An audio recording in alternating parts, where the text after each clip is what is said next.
Hello बेटा, आज करेंगे हम यूरोपीय बाजार में भारतीय नील की मांग क्यों थी। तो चलो शुरू करते हैं बेटा, देखते हैं क्यों थी भारतीय नील की मांग यूरोपीय के बाजारों में। देखो बेटा, नील का जो पौधा होता है वो कहाँ होता है, वो उष्ण कटिबंधीय इलाकों में होता है, यानी ट्रॉपिकल एरिया में होता है, जहाँ का वातावरण, जहाँ का मौसम गर्म और नम हो, तो वहाँ पर ये नील का पौधा उगता है बेटा, वहाँ पर इसकी खेती होती है। और 13वीं सदी तक फ्रांस, इटली, ब्रिटेन के जो कपड़ा उत्पादक थे ना, वो कपड़े की रंगाई के लिए भारतीय नील का इस्तेमाल कर रहे थे। और उस समय भारतीय नील की बहुत थोड़ी मात्रा ही यूरोपीय बाजार में पहुंचती थी और उसकी कीमत भी बहुत ऊंची रहती थी। इसलिए यूरोपीय जो कपड़ा उत्पादक थे वो बैंगनी और नीले जो रंग का कपड़ा बनाने के लिए, उसको रंगने के लिए क्या करते थे, एक वोड नाम का एक पौधा था, उस पर ही वो निर्भर रहते थे।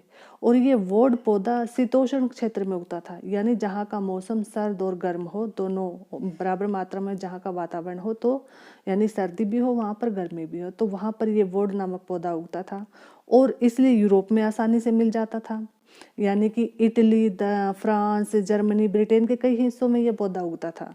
और नील के साथ कंपटीशन से परेशान यूरोप के जो वोड उत्पादक थे ना, जो वोड पौधे की खेती करते थे, जो वोड उगाते थे, उन्होंने क्या अपनी सरकारों पर दबाव बनाया कि जो भारतीय नील आ रहा है तो उस पर, उसके आयात पर पाबंदी लगा दे।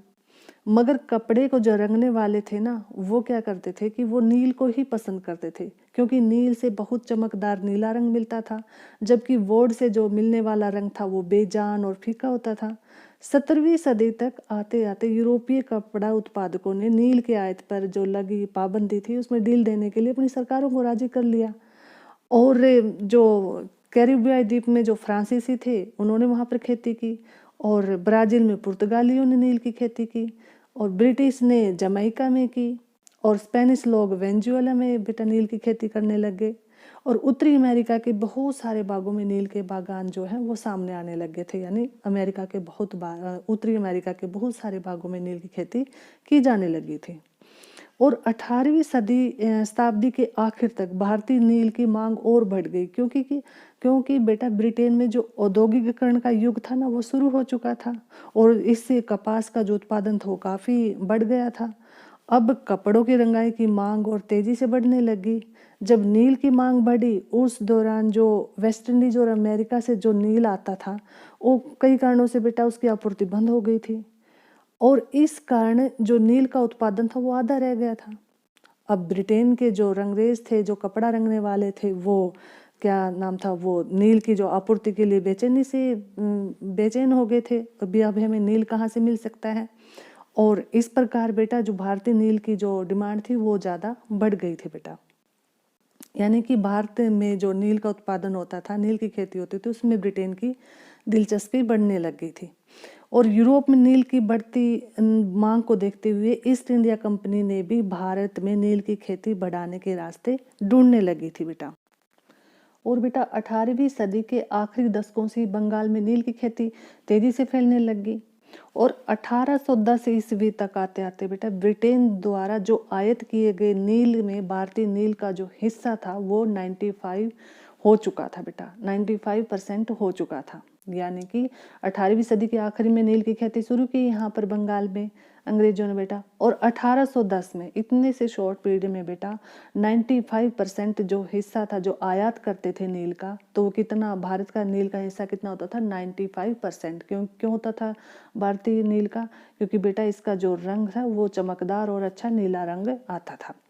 और जैसे जैसे नील का व्यापार फैला, कंपनी के जो अफसर थे और व्यवसायिक जो एजेंट थे वो नील के उत्पादन में पैसा लगाने लग गए, क्योंकि नील की जो डिमांड थी वो यूरोप के बाजारों में काफ़ी हो गई थी। इसलिए जो कंपनी के जो ऑफिसर थे वो नील की खेती करवाने लग गए बेटा।